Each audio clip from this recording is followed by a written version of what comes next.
Palavra do Senhor. Quero cumprimentar também os nossos irmãos internautas que estão nos acompanhando por intermédio das redes sociais. Que Deus abençoe de maneira toda especial a sua vida. Nossos irmãos e amigos no extremo sul da Bahia, ali localizado na região de Medeiros Neto Teixeira de Freitas, que Deus possa abençoar nossos irmãos e amigos ali na Flórida, nos Estados Unidos. Que Deus também vos abençoe de maneira toda especial. Nossos amigos ali em Pará de Minas, que Deus também assim abençoe. No estado do Paraná, que Deus possa abençoar as vossas vidas de maneira toda especial. Abra a tua Bíblia, vamos a dois textos da palavra, onde iremos tomar por base 1 Samuel, capítulo de número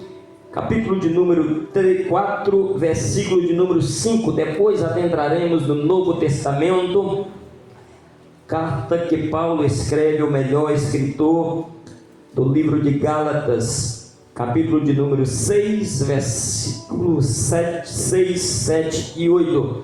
Mas primeiro vamos tomar por base 1 Samuel. Vou esperar que você encontre, para que assim possamos fazer o uso da palavra do Senhor. 1 Samuel capítulo 3, capítulo 4, versículo 5 ao versículo 10.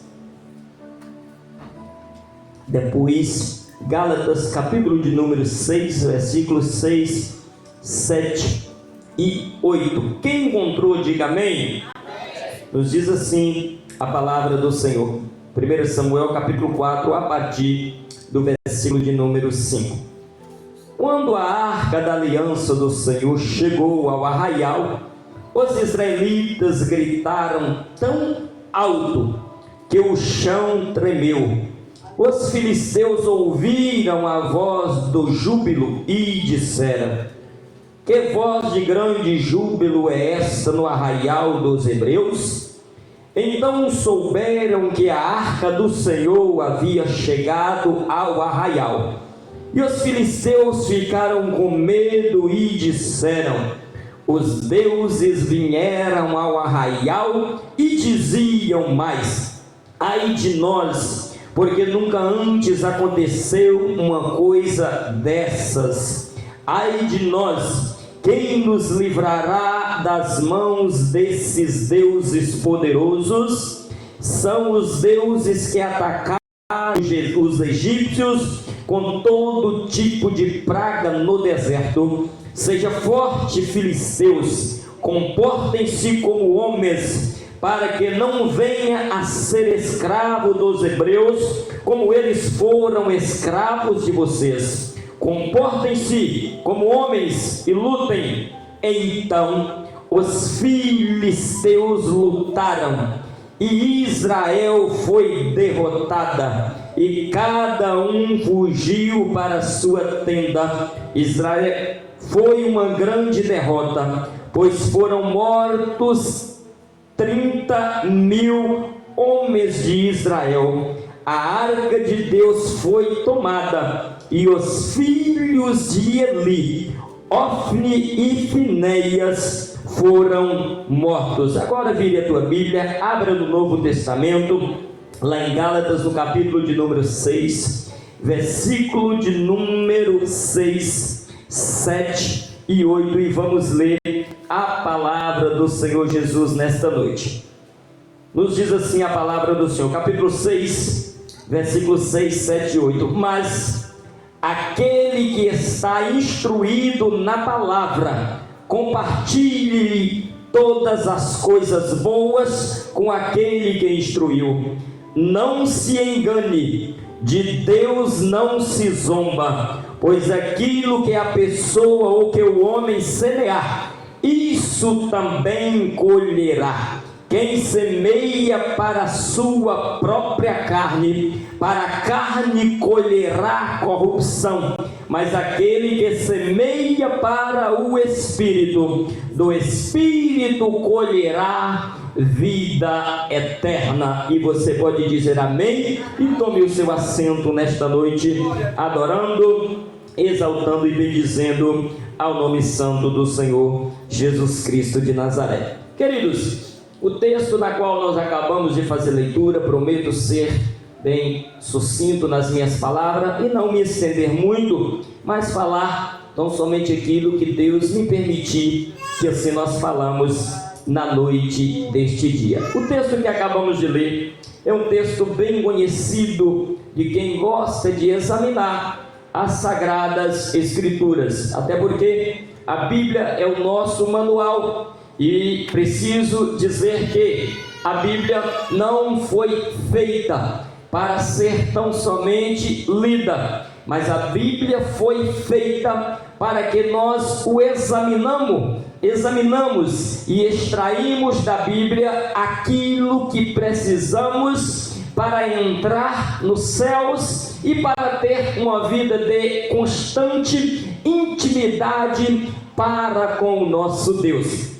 E o texto na qual nós acabamos de ler, e para nós entender o porquê dessa tão grande derrota, que o próprio texto vai dizer, que a derrota dos filhos de Israel foram tão grande, que aproximadamente um número de 30.000 homens morreram, perderam as suas vidas, por intermédio de uma destruição tão grande, tão tremenda, por inconsequência ou por um ato de desobediência de alguém que fez o que não poderia fazer, ou fez aquilo que não estava ao teu alcance para que assim fizesse. E para nós entendermos o texto, nós precisamos adentrar no contexto e retroceder um pouquinho no capítulo de número 3. Nós vamos ver quando, ou melhor dizendo, no capítulo de número 1 de 1 Samuel. Não vou me deter muito na história da vida deste homem, mas quero tão somente trazer para nós o contexto familiar, o contexto histórico e o contexto espiritual. Precisamos entender muito bem que aqui há pelo menos 3 bases para que o homem, e quando dizemos o homem, estamos abrangindo tanto o homem quanto a mulher. Tem pelo menos 3 princípios que para a pessoa ser usada por Deus precisa estar na tua vida tão clara. A vida do homem de Deus, a vida da mulher de Deus precisa ser um livro aberto, onde não tem nada que esconder, nem do pastor, nem de Deus, até porque de Deus ninguém se esconde. Mas eu preciso ser muito claro na minha fala, e eu preciso aplicar muito bem estes 3 princípios na qual Deus vai me usar. Eles precisam estar na minha vida. E os 3 princípios aqui que o povo de Israel vivia, que o sacerdote chamado Eli na época também vivia, não era dos belos. Se a vida espiritual do homem de Deus, da mulher de Deus, não vão bem, todos os outros princípios da vida dele está em ruína, está em decadência, está caindo. Mas eu preciso aplicar a palavra de Deus na minha vida. Jesus, uma certa feita, ele vai dizer: se estiveres em mim e as minhas palavras estiveres em vós, tudo que pedires em oração ao meu Pai, assim vos concederei. Mas o contexto atual, em pleno século 21, em que vivemos, é totalmente a distorção do que a Bíblia nos diz. Muitos estão querendo que Deus faz, muitos estão profetizando em nome de Deus, quando na verdade a vida do camarada é uma vida que não diz o contexto em que a palavra de Deus está dizendo. Lá vem esse pastor de novo ministrar sobre pecado no meio da igreja. Eu preciso ministrar sobre pecado, porque eu não quero chegar naquele grande dia e Deus olhar para mim e dizer: ei, cadê a minha noiva que eu entreguei nas tuas mãos? Cadê a palavra da verdade que você não usou? Não. Eu preciso chegar perante o Senhor e dizer: eis aqui a noiva do Senhor que foi entregue sobre a minha responsabilidade.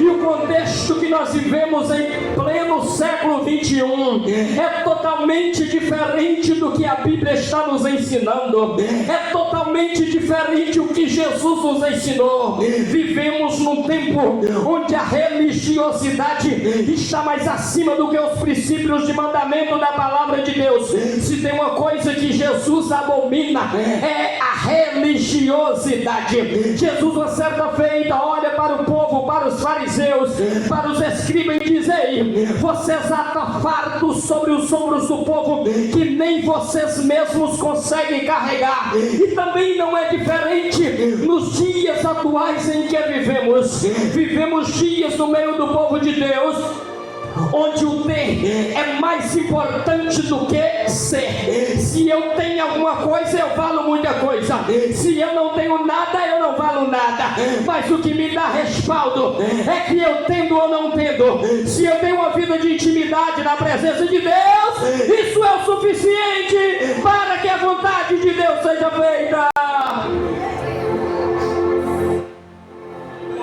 O texto em que vivemos, o contexto em que a igreja enfrenta na face da terra, é um contexto onde nos altares das igrejas não pode mais ministrar a palavra da verdade. Eu louvo a Deus porque no nosso ministério nós temos liberdade para pregar a palavra, nós temos liberdade para falar que Jesus ama o pecador, mas que Ele abomina o pecado. Eu louvo a Deus que nos nossos altares não se encontra ainda tentando colocar quando morno passar a mão na cabeça de alguém, onde às vezes está em pecado e diz: ei, o teu dízimo é muito alto, nós vamos colocar um pano morno aqui, e você não fala com ninguém o que você fez, fica só entre o pastor, só entre a liderança, e deixa a coisa ir para até onde vai. Mas nesta noite eu venho como profeta de Deus dizer que este princípio, que esta conduta pecaminosa, que esta conduta impugnante, Deus abomina esta conduta. E nos dias nós temos é que pregar a palavra, nós temos que dizer que Jesus ama o pecador, mas Ele não ama o pecado. Mas o que nós enfrentamos nos dias atuais tem sido totalmente a distorção na palavra. E o próprio Paulo começa a admoestar, o próprio Paulo começa a ensinar, dizer que nos últimos dias, homens amantes de si mesmo, não queria mais e não iria dar ouvido à sã doutrina, mas amontoariam para si homens conforme os seus conceitos, conforme as suas próprias vontades, voltando à fábula. Mas eu louvo a Deus que Ele ainda preservou um povo, Ele ainda preservou uma igreja. Que igreja é essa? É uma igreja diferenciada, é uma igreja ainda que ora, é uma igreja ainda que é voltada ao estudo da palavra, é uma igreja ainda que vive a palavra, que prega a palavra, que anda na palavra, que come a palavra e que vai subir mediante a palavra. Aleluia, Deus. E o contexto que nós acabamos de ler, e vamos retroceder um pouquinho para nós entendermos. É certo que Deus faz um milagre, Deus traz um milagre à tona, devido à situação caótica que Israel enfrentava. Uma mulher por nome de Ana faz um voto a Deus, e o contexto que a casa do Senhor vivia era uma bagunça tremenda. A presença de Deus só estava fisicamente falando, porque tinha a simbologia da presença, ainda continuava no tabernáculo do Senhor. Mas as atitudes que os filhos do pastor da época fazia e levava, a regalia que Ofni e Finéias fazia, não era das belas, não era das boas. Queria levar a vida de qualquer jeito, de qualquer maneira, e fazer o que vem na cabeça, o que bem entender, e achando que aquilo ali estava agradando a Deus. E Deus estava do céu olhando e dizendo: da minha palavra ninguém escarnece. zomba-se. Da minha palavra ninguém se zomba. Ei, a fatura vai chegar, o acerto de conta vai vir, e a hora há de vir que há de prestar conta perante mim. E também nós enfrentamos esses dias em pleno século 21, onde homens querem adulterar a palavra e pegar só aquilo que exalta e massageia o seu ego, e aquilo que diz que ele tem que deixar a vida errada de lado, ele não quer colocar em prática. Ele quer colocar em prática só aquilo que eleva o seu ego. Mas Deus está dizendo nesta última hora: eu conto com um povo que está voltado à oração, que está voltado à palavra, que está voltado ao jejum, que está voltado a uma vida de intimidade, a uma vida de particularidade, a uma vida de proximidade comigo. Só que Ofni e Finéias não quer compromisso com Deus. Ofni e Finéias não quer compromisso com a palavra do Senhor.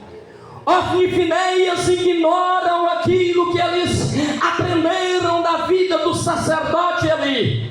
Mas a fatura para o homem chamado Eli há de chegar. A conta há de vir. Ei, não adianta você esconder do teu líder. Não adianta você não fazer ou você fazer, porque o teu líder vai te chamar a atenção. Não, ei, a partir do momento que eu não fazer algo, porque o meu pastor presidente não está vendo, eu estou colocando o meu pastor presidente acima de Deus. Deixa eu abrir um leque aqui, isso é muito sério. Não adianta você temer ao homem e o temor de Deus não estiver no teu coração. Está querendo colocar ao homem, aleluia, no patamar que é só de Deus. O grande aqui é Ele, quem manda aqui é Ele, quem governa aqui é Ele. Presta atenção. Eu não devo obedecer, não é só para agradar o meu pastor Urimião e Candaramanagaia. Tem muita gente nesta última hora fazendo para agradar o homem, e Deus está olhando e dizendo: essa atitude é até boa, até parece que eu vou agradar, mas como colocou o homem em primeiro lugar, está fazendo porque meu filho, está fazendo porque minha filha, eu estou fazendo porque o pastor vai gostar. Ei, não faça nada para agradar pastor Eliel. Tenha em primeiro lugar o temor de Deus no teu coração. Ame a Deus sobre todas as coisas e temem a Ele.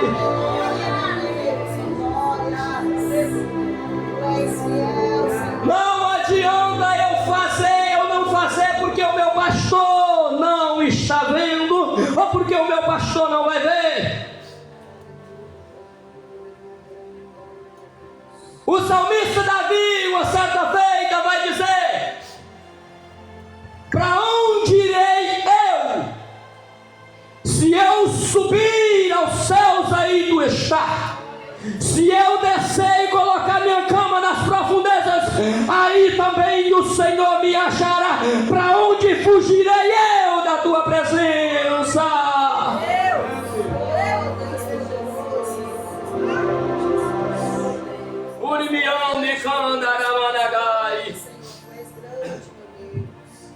O problema é que quando eu estou longe do pastor, eu chego numa festa e eu acho que uma latinha de cerveja não tem nada a ver. Não tem pastor me vendo, não tem líder me vendo, eu posso beber só um pouquinho. Ei, tu vai prestar conta, não é para o teu pastor, tu vai prestar conta é para aquele que tudo vê.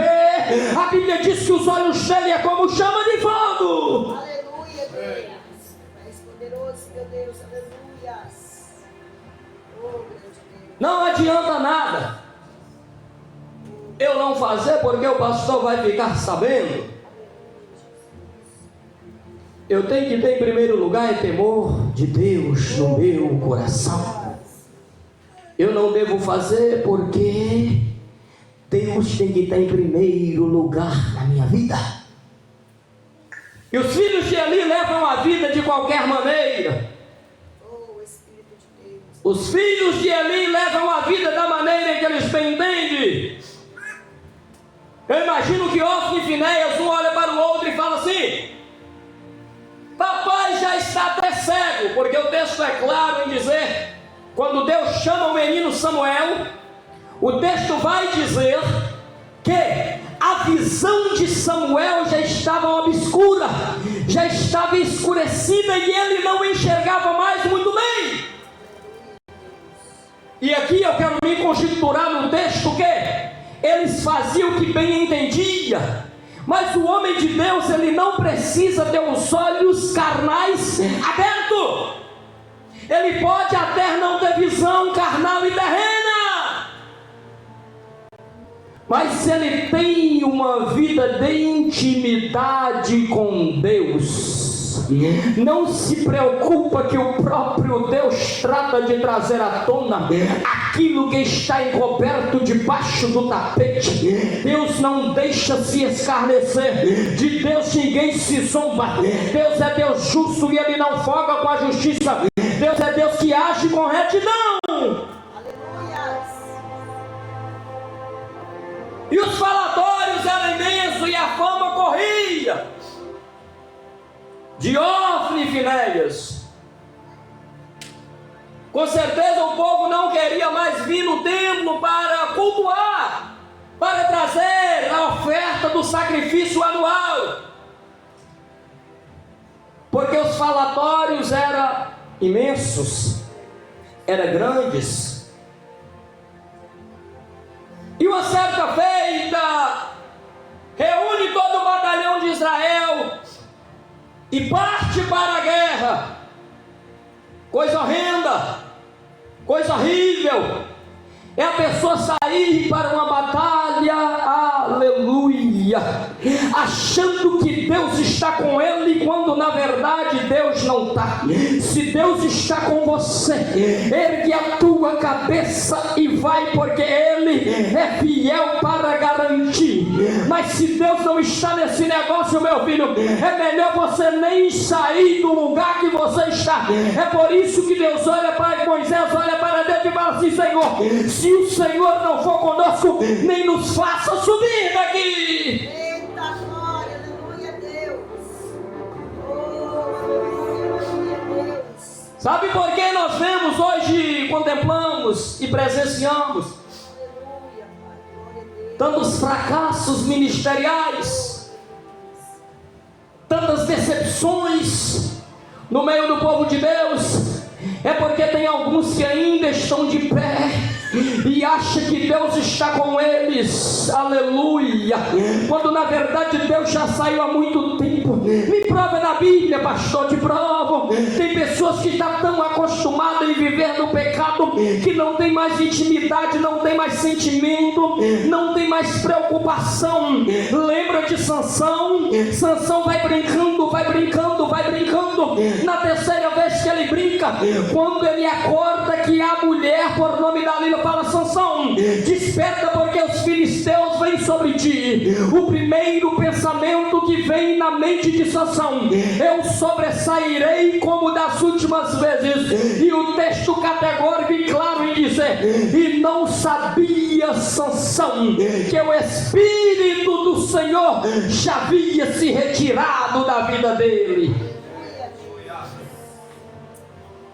Se Deus estiver no negócio, pode ir que Ele garante. Me prova na Bíblia, pastor, provo. Lembra de Gideão? Quando estava no lagar malhando, no lagar de uva malhando trigo, ou no lagar de trigo malhando uva, melhor dizendo, que o anjo do Senhor aparece a ele. Meu irmão, quando Deus está conosco, até nós duvidamos do tamanho da vitória que vem às nossas mãos, porque Deus é Deus de coisas inefáveis, de coisas grandes. Deus não é Deus de coisas pequenas. E quando Deus olha para Gideão, o anjo do Senhor, que é a pessoa do Senhor Jesus, olha para ele e fala assim: ei, varão valoroso, vai nessa tua força, porque o Senhor é contigo. Coisa gostosa e boa é quando entramos na batalha e Deus está conosco. Sabe por que Davi se dispõe a lutar contra Golias? É porque ele tinha certeza que Deus estava com ele. E todo aquele que põe a mão, que Deus está na frente, ele que vai e consegue vitória e o nome do Senhor é glorificado.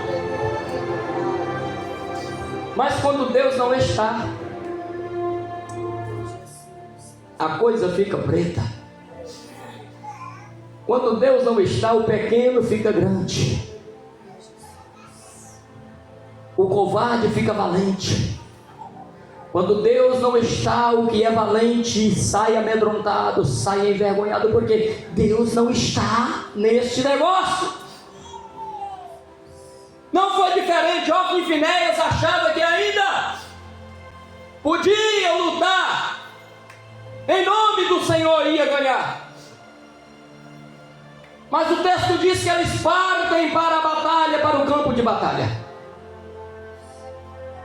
E quando os filisteus ouvem o brado de júbilo, como diz o texto na qual nós acabamos de ler, os filisteus até tremem nas bases, os filisteus até ficam com medo por causa do movimento, e fala: será que agora vai ser a nossa derrota? Mas o escritor vai nos enfatizar em dizer: com certeza foi a voz do comandante dizer: filisteus, não se amedrontem, lutem como homens, partem para cima do povo de Israel. Aleluia, Deus. Irmãos, quando tem pecado escondido, Deus não está no negócio, a coisa não vai para frente, a coisa não anda, Glória a Deus. a coisa fica pacada, fica parada, Aleluia, Jesus. não sai do lugar, a igreja não alavanca. A igreja fica atrofiada espiritualmente.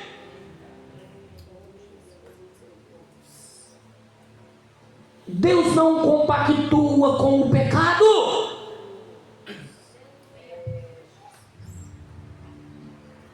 Os dias em que vivemos as pessoas, muitas das vezes, querendo ser uma coisa dentro dos templos,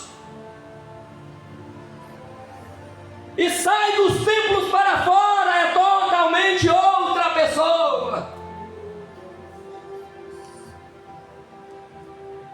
A vida do camarada não condiz com o contexto bíblico. E sobe em cima do altar e quer que Deus faça e quer que aconteça. Não vai acontecer nada, porque Deus não compactua com o pecado. A vida vive embaraçada, vive metida em confusão. A Bíblia nos caracteriza como pacificadores. Só que tem pessoas, como diz o brasileiro, dá um boi para não entrar numa briga, mas quando ele entra, ele dá uma boiada para não sair da briga. Ei, precisa se converter. Eu e você foi chamado nesta última hora com a função de pacificar, de ser pacificadores, de não distribuir, de semear discórdia e confusão.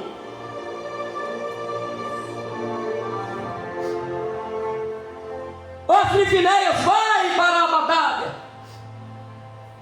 e vai todo o povo de Israel batalhar. Só que acontece o contrário daquilo que era para acontecer.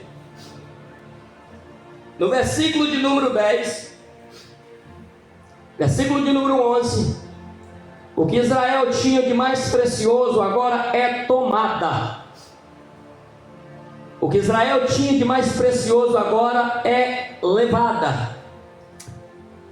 Israel agora tinha a arca da aliança como a simbologia da presença de Deus. Toda luta que o povo de Israel travava, a arca da aliança tinha que ir com os levitas na frente do batalhão. E quando o povo estava no campo de batalha, batalhando e guerreando, a arca com os levitas estava simbolizando a presença. Os levitas tinham que ir na frente levando a arca. Hoje está sendo ao contrário. Parece que o homem em si quer ir na frente e a presença parece que tem que ir atrás. Não, não. A presença de Deus na minha e na sua vida, ela tem que ir na nossa frente. É por isso que o salmista vai dizer: lâmpada para os meus pés é a tua palavra e luz para os meus caminhos. Se a presença de Deus não for na frente, irmão, sai fora desse negócio. Se Deus não estiver na frente desse negócio, abandona o barco. Se Jesus não estivesse com Jesus no barco, os discípulos achou que ia morrer. Imagina sem Jesus no barco, não dá. Há um louvor que diz por aí que sem Deus não dá, e sem Deus não dá. Faz igual o caso do outro, sem Deus é lutar para morrer no seco. Vai nadar e vai morrer no seco. Sem Deus não dá, não insista sem Deus. Se Deus está no negócio, você entra. Se Deus não está no negócio, você fica parado onde está, espera Deus dar o sinal para você entrar. O texto diz que Ofni e Finéias entram na batalha, a batalha é travada, a cerca de 30 mil homens morrem, a arca é tomada e Ofni e Finéias perde a vida. Aleluia. E aqui eu entro um pouquinho no texto a qual nós acabamos de ler. E nós estamos num culto de família. Nada melhor para aplicar esta palavra no culto de família. Por quê, pastor? Porque se trata dos dois filhos do sacerdote. Se trata de uma família que estava perdendo a sua honra, podemos dizer assim. Se trata de uma família que agora ia passar por uma destruição tremenda. E que a notícia ia se expandir em todo Israel. Israel agora estava sendo envergonhada, intimidada pelo povo inimigo, pelos filisteus. Ofni e Finéias agora perde a vida. E nós lemos em Gálatas que de Deus ninguém se zomba e de Deus ninguém se escarnece. Tudo aquilo que o homem plantar, isso também ele vai colher. Os dias em que vivemos têm sido diferente. A pessoa planta uma coisa e ele quer colher outra. Ei, a Bíblia é justa. A lei da semeadura, ela é a mais justa que existe. Nos dias atuais em que vivemos, são filhos que estão em rebeldia e desobediência com o pai. E quando casa, cresce, aí ele começa a colher o fruto daquilo que ele semeou ainda na sua infância ou na sua juventude. Ei, filhos que aqui estão ou filhos que aqui me escutam e me ouvem pelas redes sociais, a Bíblia diz que nós temos que temer, que nós temos que obedecer os nossos pais. A Bíblia vai nos dizer que o único mandamento com promessa é esse: amar a Deus sobre todas as coisas, é amar o pai, obedecer o pai. Obedeça o teu pai e a tua mãe, que é o primeiro mandamento com promessa. Mas nos dias em que vivemos tem sido diferente. Filho não quer mais obedecer pai. Nos dias em que vivemos, o pai fala uma coisa, o filho se levanta, estufa o peito, incha o pescoço, e alguns têm coragem de olhar e dizer: coroa, aqui quem manda é eu. Ei, você é sacerdote dentro do teu lar. O teu cajado familiar, quem colocou e quem te deu foi Deus. Usa o teu cajado familiar dentro do teu lar. Os dias em que vivemos, o papel está invertido. Parece que é o pai que tem que obedecer o filho. Parece que é os pais que têm que acatar o que os filhos falam, de distorção do que diz a palavra. A palavra diz que os filhos são herança de Deus, mas a palavra também diz que os filhos têm que obedecer o pai. Para quê? Para que viva muitos anos sobre a face da terra, e tudo aquilo que você colocar a mão dê tudo certo. Princípio de honra, princípio de obediência, obedecer a Deus, honrar a Deus, honrar pai e mãe. A Bíblia Sagrada, ela é o nosso manual. O dia que eu não obedecer o que está na Bíblia Sagrada, os meus dias estão contados. O dia que eu parar de colocar em prática o que a Bíblia me ordena dizer, não tem como eu plantar uma semente e eu colher outra. Tem pessoa plantando desobediência. E o problema é que quem semeia, ele nunca tem estrutura para colher o fruto daquela semente. Há uma frase que não é bíblica, mas é muito certa. Eu posso escolher a semente que eu vou plantar, mas eu não posso escolher o fruto que eu vou colher da semente que eu plantar. Pois tudo aquilo que o homem planta, ele colhe. Princípio de obediência, princípio de honra. Tem muitos filhos hoje no relacionamento se dando muito mal, indo com cara na parede e perguntando: onde está Deus que eu estou passando por essa tribulação e por essa prova? E esquece que já fez a mãe e o pai perder muitas noites de sono. Esquece que deu muito trabalho para o teu pai e para a tua mãe atrás. E quando eu chego nesse patamar de colher os frutos do que eu plantei, ei filho, honra o teu pai, honra a tua mãe hoje. Tem filho que dá tanto trabalho para o pai e para a mãe. Na hora que o pai ou que a mãe veste o paletó de madeira, vai para cima do caixão lamentar e chorar. Ei, valoriza hoje enquanto você tem. Valorize hoje enquanto está perto. Porque possa ser que amanhã não tem mais, e o choro não vai trazer de volta. A semente foi semeada. Não tem como eu voltar atrás e arrancar o que eu plantei. E até quem diz: ei, não paga nessa vida, paga na outra. Não, não, Deus é justo. Tudo aquilo que nós semeamos, nós colhemos é nessa vida. Às vezes a mãe e o pai ficam até preocupados e lamentando. Descanse. Se você ensina a palavra da verdade, se você instrui, fique descansado. Salomão vai descrever: instrui o menino no caminho em que deves andar. Quando ainda velho, não desviará dele. Se ele desviar, e se ele sair, deixa que Deus vai tratar de trazer novamente para o caminho do Senhor, porque você tem a sua consciência tranquila que você ensinou. Mas não deixe de ensinar, ensine. Aleluia. Instrui. Pastor, é doloroso, não quero disciplinar não. É pequenininho, é criancinha, dói corrigir. A disciplina dói. A correção dói. Mas chora agora para você sorrir depois. Não sorre agora para depois você chorar e você perder noites de sono e não ter mais jeito. Ei, o tempo é agora. Discipline agora, use a Bíblia agora, use a palavra agora, instrui agora, porque tudo aquilo que plantar vai colher.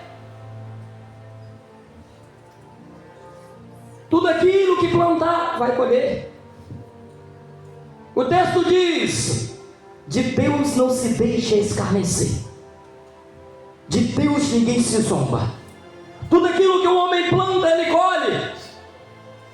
Quem planta desobediência vai colher desobediência, vai colher rebeldia. E nos dias atuais os filhos têm dado um trabalho para obedecer, para praticar a palavra da verdade. Mas mediante o ensinamento da palavra, nós precisamos colocar em prática aquilo que a Bíblia nos ensina. Não folgue com a justiça, não folgue com a palavra de Deus. Instrui o teu filho, ensina o teu filho. Ah, pastor, mas não vai colocar em prática, não tem problema. Instrui ele. Ah, pastor, mas vai ficar de cara virada comigo. Não tem problema, deixa que Deus vai tratar de resolver. Deus vai tratar de abrir a mente, fazer com que ele entende que você está querendo é o bem, que você está instruindo, que você está ensinando, porque isso vai surtir efeito na vida dele. Instrui. Ensina mediante a palavra. Não deixa de ensinar. Ensina hoje. Instrui hoje, para que o dia de amanhã a tua consciência fique tranquila. Mas os pais preferem sorrir hoje, dar risada hoje, para chorar amanhã. Por Por que temos uma geração fragilizada? Uma juventude fragilizada nos dias atuais. Culpabilidade muitas das vezes é dos pais. Ficaram com medo, ficaram com dó, pastor Edmar, de usar a vara. Temeram em instruir, em ensinar. E quando a palavra da verdade sai de cena e entra o meu eu, a Bíblia vai dizer assim, ó, há caminhos que para o homem parece bom. O coração do homem faz pensamentos, mas a resposta vem do coração de Deus. O coração é enganoso. Não é tudo que eu penso que é bom que vai dar certo que dá. Tem que estar mediante o ensinamento da palavra de Deus. Para quê? Para que a vontade de Deus se cumpra na minha vida. Te coloco de pé nesta noite.